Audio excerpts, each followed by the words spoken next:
In Surah 33, verse 21 of the Quran, Allah declares, "You have indeed, in the Apostle of Allah, a beautiful pattern of conduct for anyone whose hope is in Allah and the final day, and who engages much in the praise of Allah." So Muhammad is a beautiful pattern of conduct for Muslims. I certainly hope that our Muslim friends don't take this verse too seriously, because early Muslim sources agree that Muhammad tried repeatedly to commit suicide.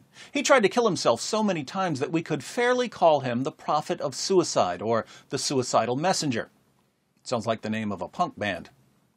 Now, there are various reasons people decide to kill themselves. Some people have psychological problems that give them an urge to kill themselves.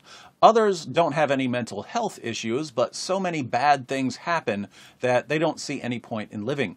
Still others have more nefarious reasons. My girlfriend left me, so I'll teach her a lesson and kill myself. With regard to Muhammad, the questions we need to ask are: 1. Why did Muhammad try repeatedly to kill himself? And 2. What do his suicide attempts tell us about his psychological state? Let's read some Muslim sources on Muhammad's ongoing battle with suicide. In the history of At-Tabari, we learn that Muhammad was suicidal before the first verses of the Quran were revealed to him. During one of his annual pagan religious retreats, a spirit appeared to him and said, "Muhammad, you are the messenger of God." Muhammad then ran home to his wife Khadijah and begged her to cover him. He was so terrified that he contemplated suicide. We read in At-Tabari, volume 6, page 68, "He, Muhammad, said, 'I had been thinking of hurling myself down from a mountain crag. But he appeared to me, as I was thinking about this, and said, Muhammad, I am Gabriel, and you are the messenger of God. Then he said, Recite. I said, What shall I recite? He took me and pressed me 3 times tightly until I was nearly stifled and was utterly exhausted. Then he said, Recite in the name of your Lord who created. And I recited it. Then I went to Khadijah and said, I have been in fear for my life." Notice that Muhammad was already suicidal when Gabriel started revealing the Quran to him. Gabriel had appeared to Muhammad, terrifying him and causing him to think about killing himself, and only then did Gabriel give him the opening verses of Surah 96. But Muhammad was also suicidal after Gabriel began revealing the Quran. According to Ibn Ishaq's Sirat Rasulullah, our earliest detailed biographical record on the life of Muhammad, page 106, Muhammad wanted to kill himself even after the revelations started, because he believed that he was possessed by an evil spirit. Muhammad was having a nightmare about a spirit physically attacking him and forcing him to recite verses of the Quran. When he finally agreed to recite the verses, the spirit that attacked him said, Read, in the name of thy Lord who created man of blood coagulated. Read, thy Lord is the most beneficent, who taught by the pen, taught that which they knew not unto men.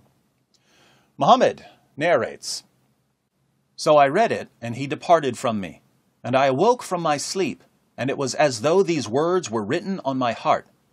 Now none of God's creatures was more hateful to me than an ecstatic poet or a man possessed. I could not even look at them. I thought, Woe is me, poet or possessed. Never shall Quraysh, that's Muhammad's tribe, say this of me. I will go to the top of the mountain and throw myself down, that I may kill myself and gain rest. So I went forth to do so, and then, when I was midway on the mountain, I heard a voice from heaven saying, O Muhammad, thou art the apostle of God, and I am Gabriel. So Muhammad received the revelations, but after his encounter with Gabriel, he was convinced that he was possessed by an evil spirit. Since he didn't want his tribe to know that he was possessed, he decided to kill himself. But Gabriel stopped him. Gabriel had his work cut out for him, however, because Muhammad had a habit of trying to jump off a cliff whenever he was feeling bad. When Muhammad's wife Khadijah saw that her husband was suicidal, she and her cousin Waraka talked to him and convinced him that he wasn't possessed. He was a prophet of Allah.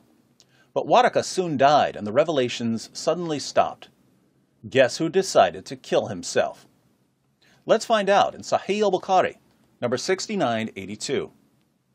But after a few days, Waraka died, and the divine revelation was also paused for a while, and the prophet became so sad, as we have heard, that he intended several times, we're talking about multiple occasions, to throw himself from the tops of high mountains, multiple mountains, and every time he went up to the top of a mountain in order to throw himself down, notice that he actually set out to kill himself numerous times, Jibreel, that's Gabriel, would appear before him and say, "O Muhammad, you are indeed Allah's messenger in truth," whereupon his heart would become quiet and he would calm down and would return home.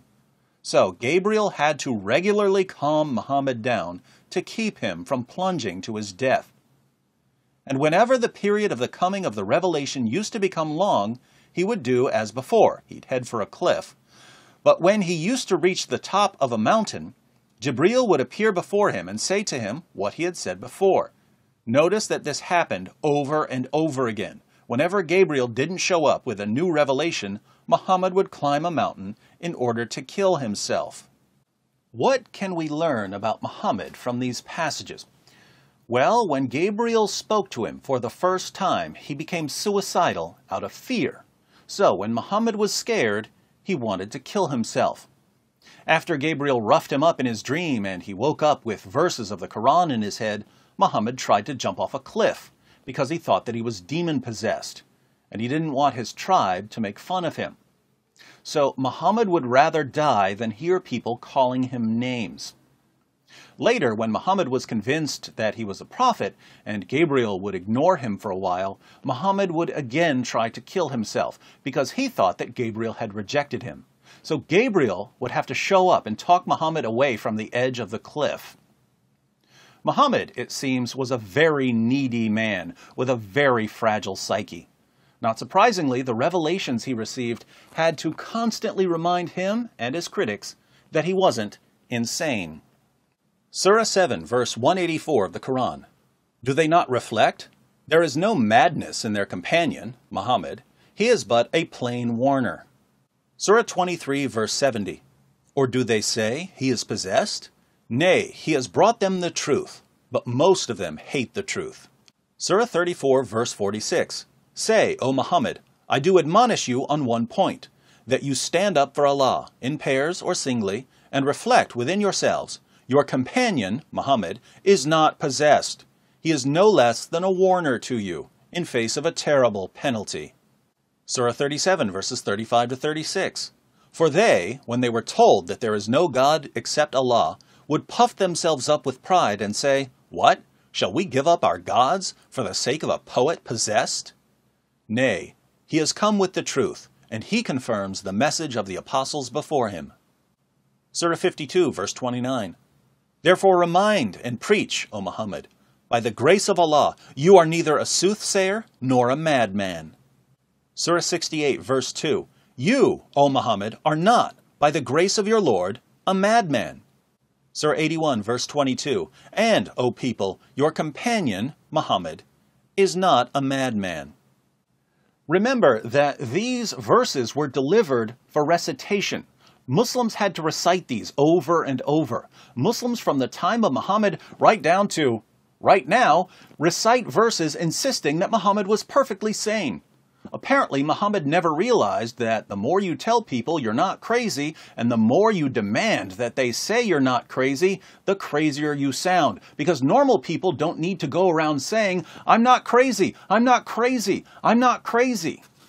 Normal people don't need to tell people, I want you all to memorize and recite these verses saying that I'm not crazy.